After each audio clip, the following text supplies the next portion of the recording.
Ladies and gentlemen, welcome back to Big Man Reacts. Up we react to all the big stories in this country, and today we are going to react on a story that is very close to the hearts of Kenyans, especially after the president of this country gave a whopping 20 million Kenya shillings to a certain church in Roysambu and still promised to give 100 million more.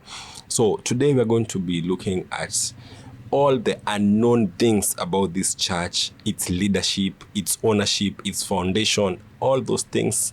We are going to be looking at them. And we are very lucky that there is a certain report that had been made on everything to do with the church, that is Jesus Winners Church in Roysambu. Without no further ado, let's get down to business.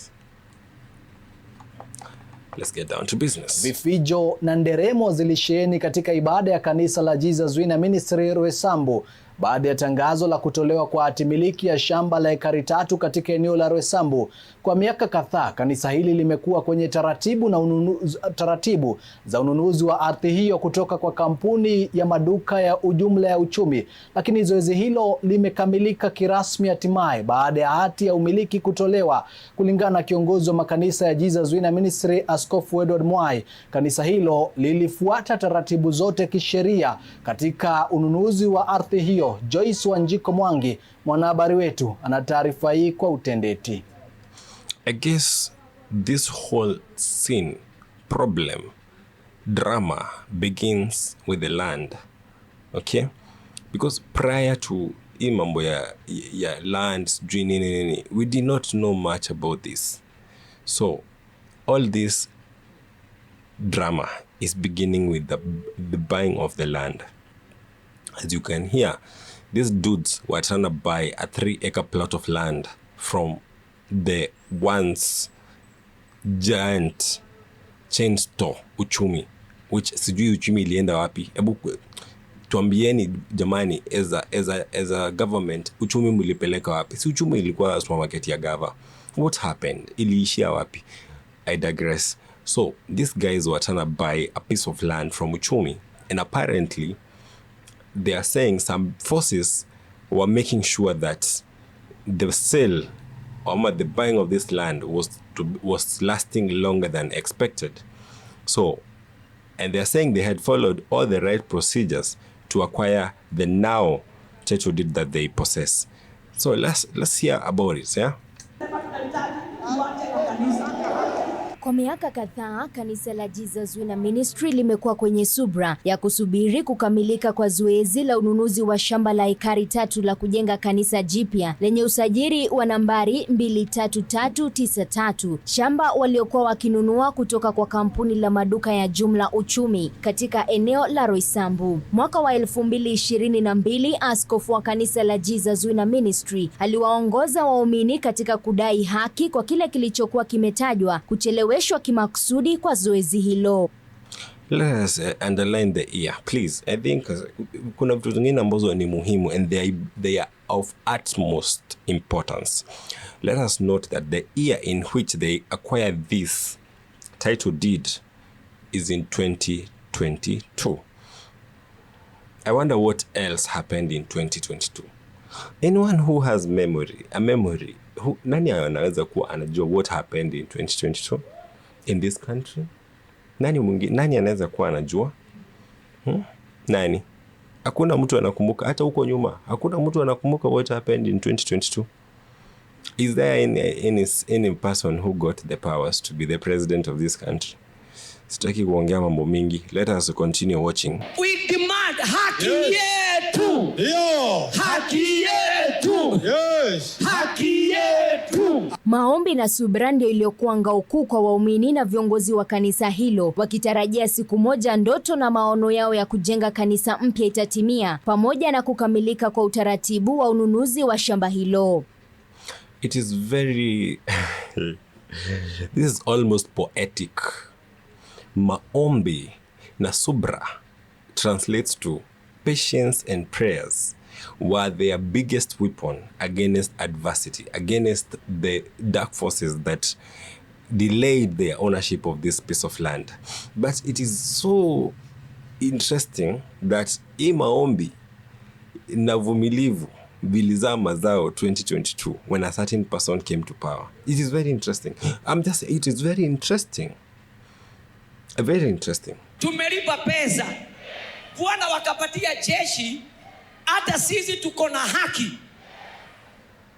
Ni kweli? Na waacha kusema hiyo kiwanja sijui ni ya nani. Kiwanja ni ya Jesus winner. Tupatio haraka sana. And we demand. Miaka kadhaa baadaye, hatimaye zoezi ya ubadilishaji wa hati miliki.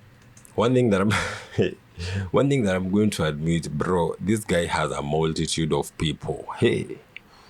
Okay, of course afikia Ezekiel, but I'm just imagining in Roysambu, in the parcel of land that ako, hii kanisa yake imejaa sana. He has a lot of people. Just look at the people. For a moment, even as the lady speaks, focus on the people. Ya ardhi kutoka maduka ya ujumla ya uchumi hadi kanisa la Jesus Winner Ministry limekamilika. Jambo lililowafanya waumini pamoja na viongozi wa kanisa hilo kufurahia kwa nderemo baada ya zoezi hilo kufikia kikomo. Leo kwa sababu nataka kwanza kuambia Mungu nataka pia let us comment on the mic. Why is the mic? Mbona mic iko kujuu ya mapua? Nani ana setting hizi mic? This guy is someone with a lot of money. Aizi phones zile mic fulani hivi amazing. Zinakujenga mpaka hapa. Mic safi. Mic inakuja tu vizuri hivi inakaa hapa. Is that an impossibility? Why do you have to have, ni kama uko na Teda, nataka huyu amulike hapa. Tumepata title. Ndio hii. Thank you. Title ya kanisa ndio hiyo.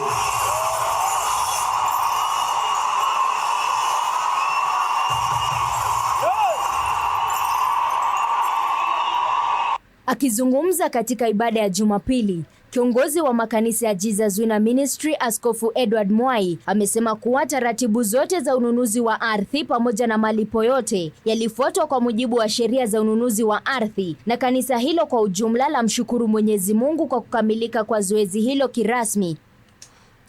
I love it. I love the fact that he had to say that. Ununuzi, taratibu, masharti yalitumika vile inafaa. Only in 2022 is when masharti, taratibu, steps, all the steps were followed. Only that they gave their fruit. They reached their fruition. Zilifika kuzaa mazao in 2022. Very interesting. Na tunamshukuru Mungu kwa ajili ya hili swala. Kama mimi ninge replace Mungu na mtu mwingine hapa, na tunamshukuru jamaa fulani kwa kutufanyia hivi. But again, let us be very patient. Let us be very believing. Let us be very understanding when the church leaders tell us things. Let us always listen to them and, you know, hakuna nimejaribu hata saka zimi nimekataa. Bro, anything that a church leader is gonna tell me, I'm gonna take it with a grain of salt. Bro, what means is waamini. Jambo linalopisha awamu ya pili ya ujenzi wa kanisa jipya. Tumeomba, tumefunga, tumenenwa, tumeshekwa. But our God is faithful. Nataka kusema hivyo. Kuna hata watu waliniongea vibaya. Hata wengine wakasema pastor ni mwizi, aliiba pesa ya kanisa akafanya. Nani huyo anaongea mtumishi wa Bwana vibaya? Nani huyo anasema mtumishi kama huyu mwenye anaomba na kufunga, na mwenye anasubiri na mwenye amefuata masharti yote na taratibu za kununua kiwanja? Nani huyo anasema huyo pastor anaweza kuwa mwizi? Who is that? Nani anataka kupigwa na radi? Who is that who wants to be stricken with thunder and lightning? Nyinyi acheni mchezo bwana. Stop it. This pastor cannot be a thief. Even though you guys are saying ati amepokea pesa ya wizi in terms of 20 million shillings from the president. Huyu jamaa hawezi kuwa mwizi. Huyu mtu hawezi kubali pesa ya wizi. Huyu si mtu ambaye anaweza kuwa even a toll associated na wizi. It is impossible. It is impossible. You guys, what kind of disrespect and dishonor do you guys have? Munaita mtumishi wa Mungu huyu, munamuongea vibaya, munasema anaweza kuwa mwizi. Kwani hamuogopi laana? Jameni, ni kudanganywa, hakuna kitu kama hiyo. Lakini nilinyamaza. Although kuna wakati niliongea kwa media nikitaka watu wajue ukweli. Kama mwaka saini kama almost 2 years ago. Ni kwa sababu ilikuwa imesemekana Pastor Mwai alidanganya kanisa, akakula pesa, akaandika majina yake, hiyo shamba anataka kununua ni yake, si ya kanisa, mambo mengi. Ukiangalia hapa, na ndio ilikuwa inaleta shida. Imeandikwa Edward Mwai Kioko, Rafael Mweti Thioro and Agnes Wajiko. Hapa ni trustee wa Jesus Winner. Lakini title ni ya Jesus Winner. Ndio hii. Nikiripotia runinga ya Mwangaza, jina langu ni Joyce Wanjiko Mwangi. Nataka tupige picha, tupige duru. Kila utapiga, piga. kila utapiga bija duru. Mimi nataka nipige mtu because tumechoka.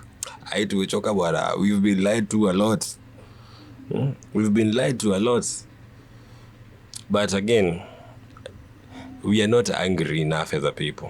Ile siku tutakasirika, not only the government will stop taking us for a ride, will stop taking advantage of us. The church, because the church is the biggest instrument of the state when it comes to oppressing the people.